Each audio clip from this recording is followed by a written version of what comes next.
Hello everyone, my name is Daron, call sign K1DBC. Today we're going to be taking a look at a soldering kit I recently assembled. Let's take a look. While I have no professional or academic background in electronics or electrical engineering, much like some other radio amateurs, I'm still very interested in learning. Part of this includes soldering. Luckily, there's a recent project online that provides an opportunity to practice and hone your soldering skills. This project is spearheaded by Jim Heaney, student of industrial engineering at Rochester Institute of Technology. We can see here on his homepage, jim-heaney.com, on the front page here, featured, he has a weekly PCB challenge. Started in 2020 through the end of 2021, he's challenging himself to design one new PCB-based electronics project each week. This will be a great exercise in schematic capture, bill of materials generation, PCB layout, and electronics design and assembly. And so you can check out the different projects he started here, and you can check out more on that. One of his projects is the Voltmeter Soldering Kit, and you can purchase this over on tindy.com. So you can see more info here and purchase it there. You can also have there's documentation, and it points you to the website with all that there. This set of documents is great, not only for putting this kit together, but it's a great introduction into electronics in general. Let's take a look here. Section 1 goes into safety information, as well as the kit contents, so we can see quantity and of each item that came in here. Next section here is the basics of electronics, from the anatomy of the PCB to each component: resistor, capacitor, LED, diode, voltage regulator, different switches, momentary and toggle, crystal resonator, and the microcontroller, as well as some of the other electrical packages. The axial means that there is a lead extending straight out from either side of the component. These leads usually need to be bent over to go into the PCB. The most common example of an axial package is a resistor. And the dual inline pin. They are packages for complex electric parts like integrated circuits and microcontrollers. As the TO92 is a package with 3 pins and a semicircle plastic housing, mostly used for transistors, but other 3-pin components like temperature sensors and small voltage regulators also use that. Goes into the anatomy, the different silk screens, the soldering mask, and really, really good information here. You can read up more on there. Let's see, Section 3 covers the basics of soldering, and so the basics and the equipment that you would want to use. So let's take a look at this here, because that would be helpful. So let's take a look at the tools needed. Of course, you need solder, a soldering iron, probably a fine tip, more or less, soldering tip, rosin and flux, tip cleaner, a set of helping hands, and a solder sucker and solder wick. The soldering iron that I use, I purchased from sparkfun.com. It's $15. It's a 60-watt adjustable temperature. It's adjustable only to these temperatures specifically: 280 degrees Celsius, 330 Celsius, 380, 430, and 480 Celsius. So I normally have been using it at 380 Celsius. Works really well. Another one you can purchase locally too would be, or here in Denver or wherever if you have a Micro Center or on Amazon, Weller 40-watt soldering iron station. So for about $30, you can get a pretty good, well-rated soldering iron there too. Additionally, I am using a silicone mat that's heat resistant up to 932 degrees Fahrenheit, and it's great for soldering. So that is what additionally I am using as well. Another incredibly useful tool to have that I forgot to mention is a set of flush wire cutters, and you can pick up a set for about $10 at Home Depot. That makes it a lot easier to cut the leads off the back of the PCB once you're done soldering. Let's take a look at what type of soldering we'll be doing with this kit. It will be through-hole soldering. This kit will be looking at a style of soldering called through-hole, commonly abbreviated THT, with a third being for technology. As the name implies, one component will have a lead or extended metal part that goes through a hole in the other part. Solder then flows in between the two to make a solid connection. You can tell if a part is THT soldered if there is a bit of metal sticking out of the bottom of the PCB. For example, on an Arduino, all of the pin headers will be through-hole soldered. Let's now go through how to actually make a through-hole solder. The same process applies for any package or component. We'll go over how to apply this technique to each specific package type as we work through the soldering kit. In general, the entire process of soldering a THT joint should take less than 10 seconds. If you heat the board or component for too long, there is a risk of damage. One thing to keep in mind is that not all pins will take the same amount of time to solder. Specifically, pins connected to copper pores, 5 volt and ground in this kit, will take significantly longer to solder as the heat will be dissipated to the pore instead of concentrating in the pin. You begin by aligning the component and push the leads through the holes of the board. For some components like resistors, you'll have to bend the leads to fit into the board. Components like LEDs and capacitors should be fine as is. We will bend the leads over on the back to secure that part in place. Apply your soldering iron to the pad and the lead of the component. For most THT parts, you solder on the opposite side of the board from where you put the part through. Press the solder wire up against the lead and pad so that it begins to heat as well. Do not place the solder wire on top of the iron, or else the solder will just stick to the iron. When the solder starts melting, push the solder forward a bit to add some more solder to the joint. Remove the solder wire, wait 1 second, then remove the soldering iron. The solder should now have flown fully around the pin.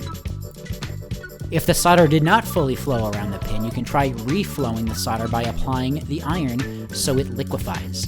If that still does not do the trick, you can add a bit more solder. They also take a look at some soldering issues, gray or cold joints, not enough solder, too much solder, burn marks on the PCB, and damage to the silk screen, etc. And so you want to look out for these. Let's take a look at what's next here. They also have some tips for making soldered projects look even better. Align similar components. If you have multiple identical components in a row, like the resistors on the left side of the voltmeter, arrange them all to be in the same orientation. Keep parts in line with the silk screen. As you connect a part, make sure that it lines up cleanly with the silk screen below. You can clean and solder the joints with isopropyl alcohol and a toothbrush or Q-tip. Also available on this website is the schematics and source code, 3D printed parts, and acrylic backing for the project. And so you can see the schematics if you would like. They've also provided the Arduino source code. This is based off the Atmega 328P microcontroller. So this is all you can view this within the Arduino IDE as well and manipulate it, and you can write it back out and make any changes you would like. But nothing is required; it comes pre-programmed. Step 1: current limiting resistors. Solder the 9 current limiting resistors on the left side of the board. These should be the resistors that come on a tape reel in the same bag as the PCBs. Since they are resistors, the orientation does not matter, but it is suggested that you keep them all in the same orientation for aesthetics. Once all in place, apply solder flux to each lead, and then you can proceed with soldering. Adjust the helping hands to make it easier if necessary.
and retouch any solder joints that you think might need any extra solder or any adjustments. At this point, you can bring up the leads and cut them off with the flush edge wire cutter. Be careful though, as these spurs of metal can go flying if you're not careful. And there we have the first 9 resistors. Looking at the front there, looks great.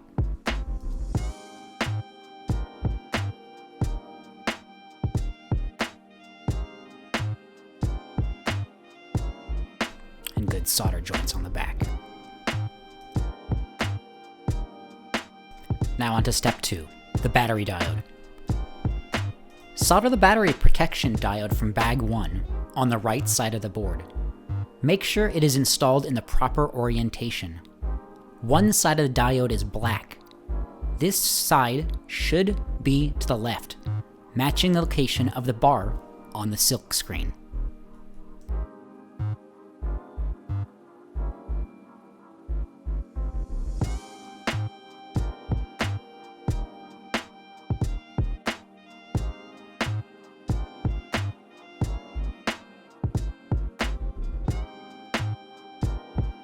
Again, using the flush cutters to remove any excess leads.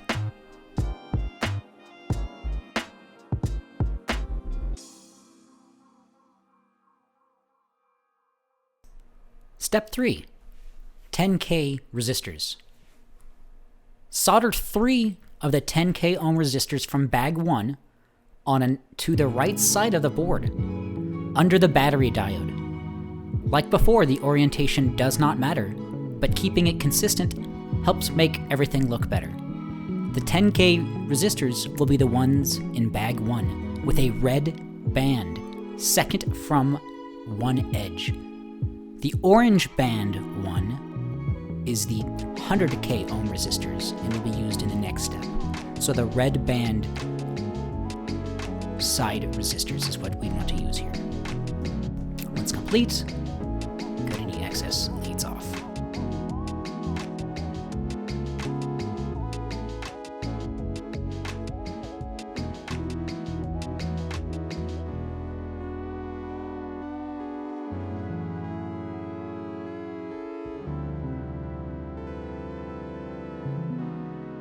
Step 4.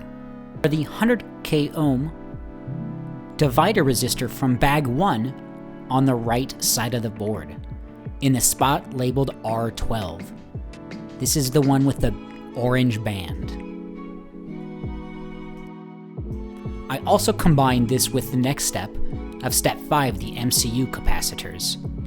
You can solder the two 100 nanofarad capacitors from bag 1 on the right of the board in spots labeled C1 and C4. These are large burgundy capacitors and the orientation does not matter, but I did combine steps 4 and steps 5.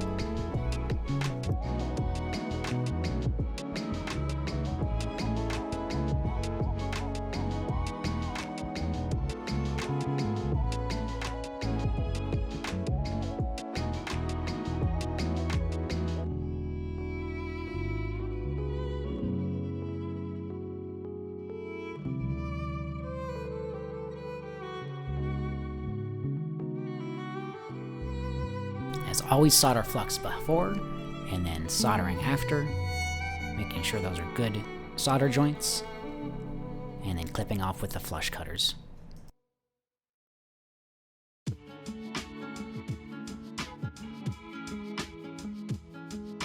So there we have the resistor, the 100K resistor, and the two MCU capacitors. I have also combined the next two steps. Steps 6 and 7 I did at the same time. So as we can see here, we have the crystal resonator. Solder the crystal resonator from bag 1 in the spot labeled X1 on the right of the board. The orientation does not matter, but it is usually best practice to mount it so that the writing on the top is the right way around. I combine that again with step 7, the resonator capacitors. Solder the two resonator capacitors from bag 1 at C3 and C2. These are the small tan circular parts. Like the other capacitors in this kit, orientation does not matter.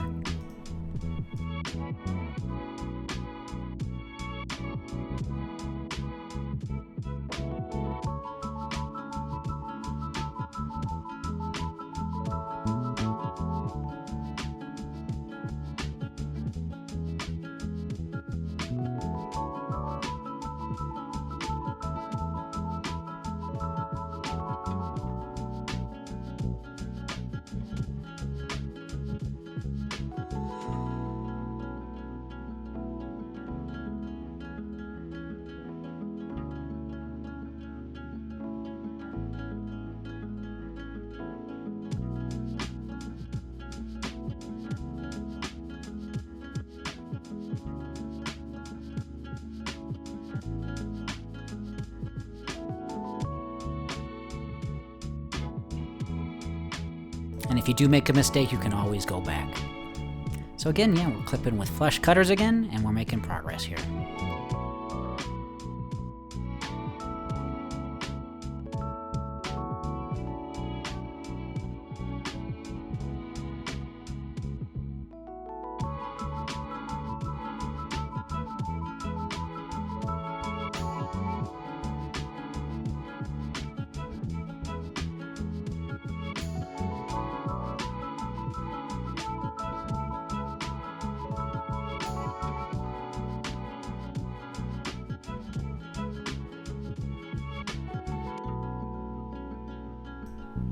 The next two parts will be the regulator capacitors, step 8.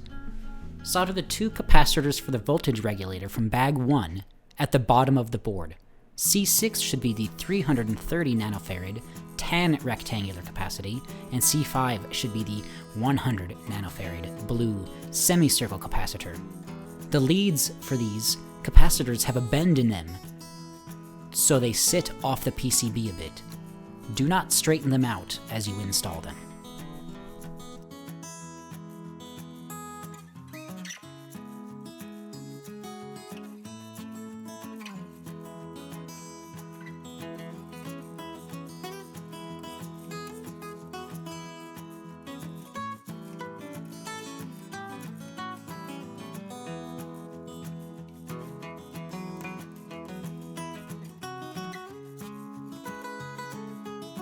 Step 9. Voltage regulator. Solder the voltage regulator from bag 1 to the bottom of the board. Make sure that the curve of the TO92 package matches the curve on the silk screen.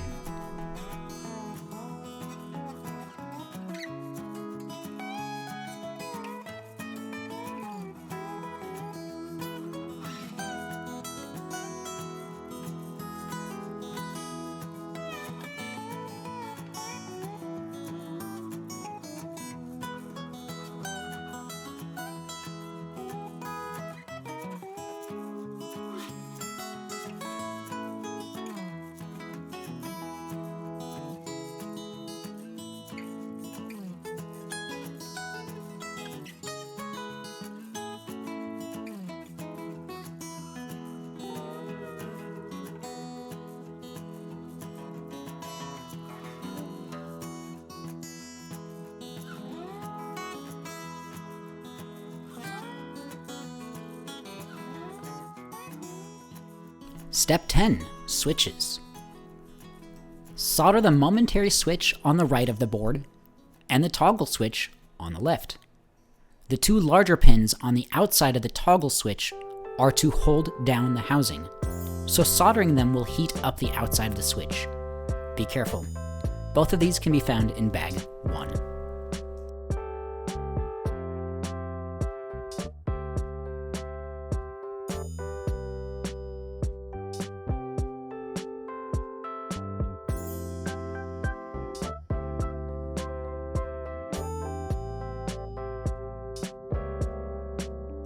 It was at this point my main camera had gone out, so I had to switch to a secondary one, so I don't have any more close-up shots of the soldering, but we'll have close-up shots of the end result.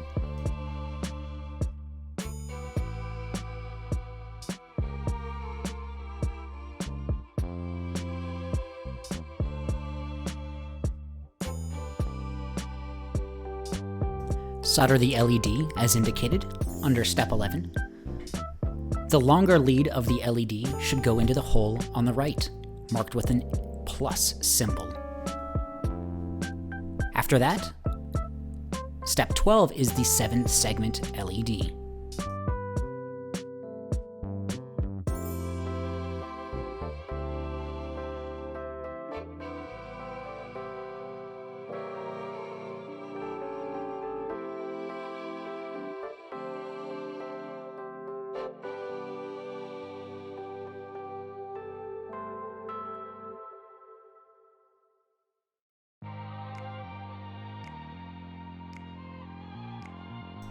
Solder the 7-segment display from bag 2 on the top of the PCB.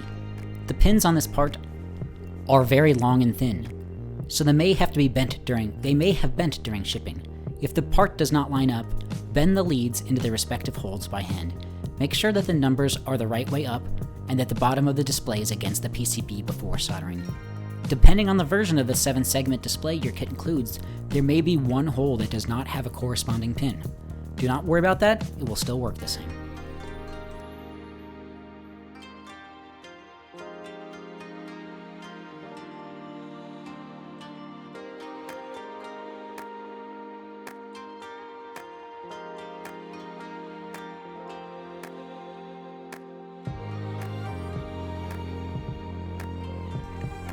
Step 13, dip socket. Solder the 28-pin dip socket from bag 2 in the center of the board. The small groove of the socket should match the small groove printed on the silk screen.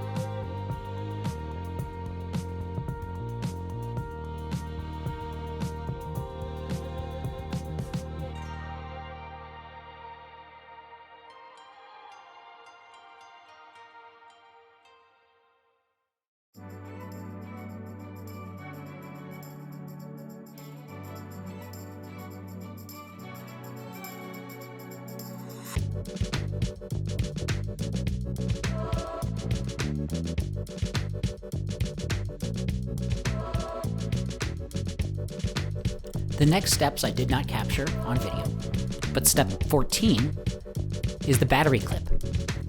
Push the wires of the battery clip from bag 2 through the holes in the top left of the PCB from the back. So there's 2 sets of holes on the top left of the PCB. You're going to put them through the back on the bottom side of the holes closest to the switch. They will pop through, and then you will solder them into the positive and negative leads. It's very difficult to get them through there, but it is possible. If you weren't clipping the leads as you were going, you'll have something that looks like this, and you'll clip all the leads off. And then you can also use isopropyl alcohol and a toothbrush to clean everything up. Step 16, the banana jacks. Install the banana jacks from bag 1 in the 2 larger holes on the bottom of the board. Red on the left and black on the right. The colored plastic piece should be on the top of the PCB and the washer and nut on the bottom. Hand tighten the nut for now. Step 17, the back cover. Remove the protective paper layer from both sides of the acrylic backing in bag 3. Pull the Velcro strap from bag 2 through the acrylic back plate so that an equal amount is out of both holes. Place the acrylic back plate on the back of the PCB so that the banana jack threads come out of the bottom 2 holes, and the battery wire comes out the top slot. While holding the top of each banana jack, screw on a plastic protective cap to the back. Once the protective cap is on, use the panel wrench from bag 1 to fully tighten the nut, while holding on to the top of the banana jack. When fully tightened, the top of the banana jack should not move. Finally, recheck the protective caps to make sure they are snug. One of the final steps is installing the Atmega 328P microcontroller. And so you will insert it and ensure that the little divot at the top matches the divot on the board, and then you should be able to power it up, and it should work. And here is video of mine in action. It's measuring the 9-volt battery that is powering it. And since the 9-volt battery is a little under voltage, it's measuring 7.84 volts there.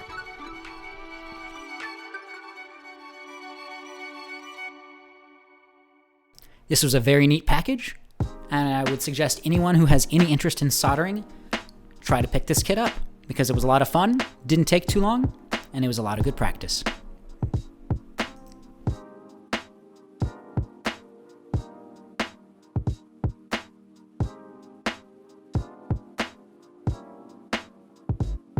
So for now, this is Daron, K1DBC, signing off. 7-3 to all.